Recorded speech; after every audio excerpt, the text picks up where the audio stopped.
gluttony, greed, pride, sloth, wrath, envy, vainglory, lust. Time and time again, the wages of inerasable sin are measured, and the cost is found to be the death of all things. In this world, from the moment life begins, the sword of Damocles hangs overhead, waiting to drop on a moment's notice.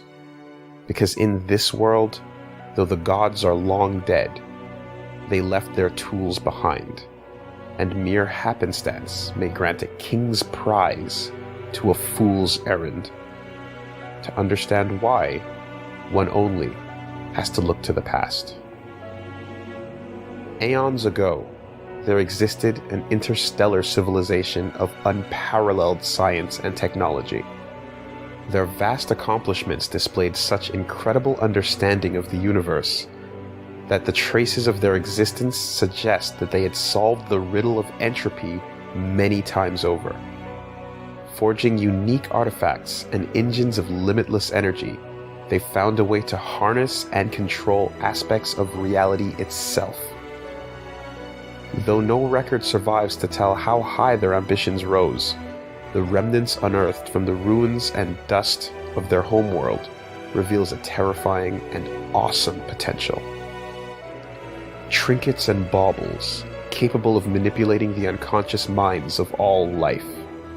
Crowns, with their own wills and desires, granting seemingly limitless ability to edit matter. Celestial engines, calculating any desire and granting any wish. Infinite potential in the form of a clockwork star. They were the ancients of Halcandra, and the only thing harder to grasp than their technological omnipotence is the terrifying thought of what unknowable power was capable of causing their extinction. Perhaps it was hubris, their own creations run amok, an unmaking of their own design. Or perhaps it was the remnants of a dormant god of creeping chaos. We may never know. But what we do know is that at some point before their extinction, amongst their midst, a cult formed. A cult dedicated not to the realm of science and interstellar technology, but to the dark arts of mysticism, unholy magics, and unknown gods lurking in the space between realms. A great thinker once said, any sufficiently advanced technology is indistinguishable from magic. But what is to be said when both are proven to exist? One can imagine the ancients being wary of this path, and the dangers that come with accessing that which lies beyond our realm. One can imagine this cult embracing the unknown at all costs, shunned, but operating in the shadows. Suddenly, a time of galactic crisis befalls the ancients from their home world of Halcandra, and what remains to this day is a twisted metal landscape of ruin. Whether untruth or not, this cult of darkness would eventually proclaim that it alone was responsible for ending this horrible nightmare of a crisis. Witnessing the cultists fall into what they deemed madness, the ancients ultimately chose to confine these souls to a planet-sized iron vessel at the farthest ends of the galaxy, to a forgotten fortress known as Jambandra. With nothing but time and hatred on their side, the Jambandran cult devoted themselves with renewed resolve to the worship of their unknown dark gods, old ones that perhaps, in the time of crisis, finally started answering back. The ancients did not have much to say about the progenitor of this cult's dark powers. Or, if they did, they carefully chose not to speak in detail of it with their written texts. All that is recorded was the name Void Termina and the circumstances with which it was vanquished and sealed. 4 heroes, using 4 spears, impaled and imprisoned it in a dark place known as the Jamba Heart. Countless ages pass, the ancients vanish, but the Jambandran cult lives on, under leadership of Highness, the Efficient of Doom, with a suspicious appearance to others who bear knowledge of long-dead civilizations.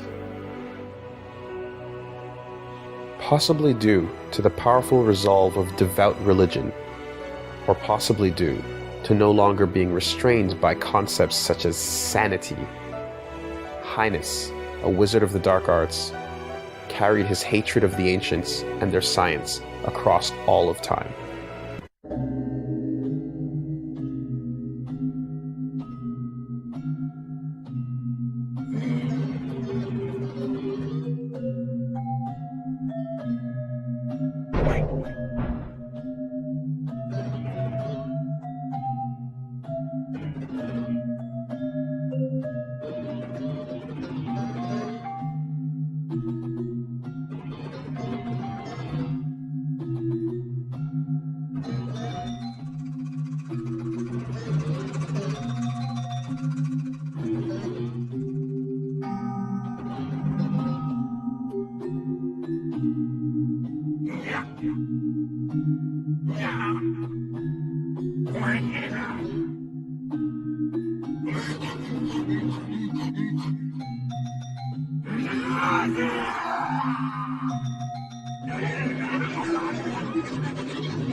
His entire being consumed with this hatred, he turned to the Jamba heart, now in his possession.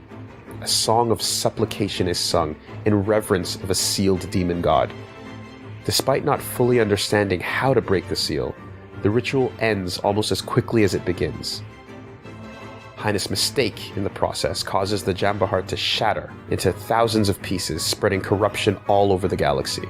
The Jambandran devotees, deploying from remote fortress Jambastion, waste no time collecting the shards, until a happenstance traveler gets involved and nearly stops Highness' plan to rebuild and summon his god. In a final mad soliloquy, Highness curses the traveler as if he were one of the ancients in loathing, and even accuses it of probably living somewhere pretty and peaceful, while the Jambandrans were tossed aside and forgotten. He then throws his and his servants' lives away, eagerly, into the waiting Jamba heart in a sacrificial final plea. And the plea is heard. Hatred, obsession, jealousy, greed. The darkness gathered by Highness has transformed into a corrupt power within Void Termina that conflicts with his newly forged soul. Void Termina arises once more, and with each passing moment, its very existence is reminiscent of things that have come before. As it comes to terms with its own sentience, we learn that there's more within the Void. The true dark power that the ancients feared has been reborn as the Void Soul.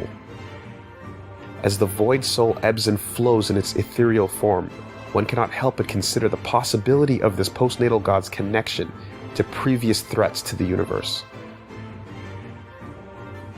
Impulsive, uncertain, aggressive, the Void Soul's voice is eerily reminiscent of a familiar one. Its music is eerily reminiscent of a familiar tune.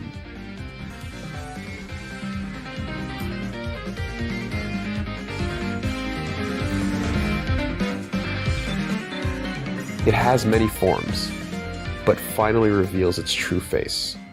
If one were to try to recreate what they saw, it might go something like this. First, you draw a circle.